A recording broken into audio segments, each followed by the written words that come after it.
There are few things more fundamental to our lives than keeping our homes warm. And nowadays in the UK, our homes are warmer than ever. But did you know that it was the Romans who first brought the idea of underfloor heating to Britain around 2,000 years ago? Their ideas were truly revolutionary. But now we're much more aware of the impact that heating our homes has on our wallets and on the environment. I'm going to look at how heating has changed and at the small steps you can take to keep your home cosy and your bills low. Around 1,800 years ago, this site was occupied by a grand, opulent Roman villa. And as well as looking the part, it had all mod cons, including a highly sophisticated underfloor heating system. Now what you've got here is a whole series of trenches that zigzag and crisscross all the way under this floor, and they take their heat from a specially built room over here. Eventually, this whole floor becomes warm to the touch. Better yet, there are pipes in the corners of the room which allow all that hot air and smoke to rise up the walls. So not just the floor is warm, but the walls themselves. It works really well, it's really effective, but burning that amount of wood means that in Roman terms, it cost a fortune. Now, are we any better at central heating in our modern homes? Today, we know so much more about the consequences of being wasteful with energy. We know the damage it can cause the environment, not to mention the impact it has on our wallets.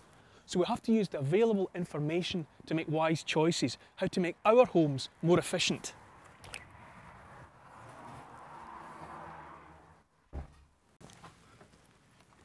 The single most significant change that any of us can make to our homes to make them more efficient, more economic, is in terms of insulation.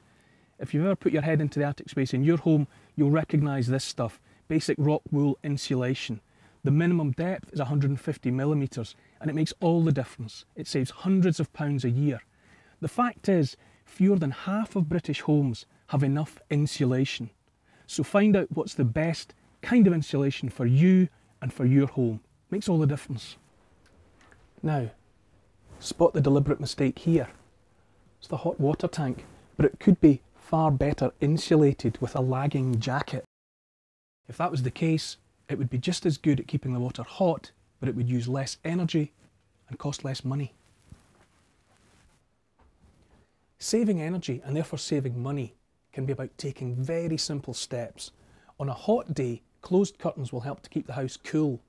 But in winter time, closed curtains, especially at night, will help to retain whatever heat's being generated in the house during the course of the day. But remember, also in winter time, when it's sunny, you want to be able to take advantage of that natural source of warmth. So remember to open the curtains. Now, we're not talking about a costly overhaul of your central heating system.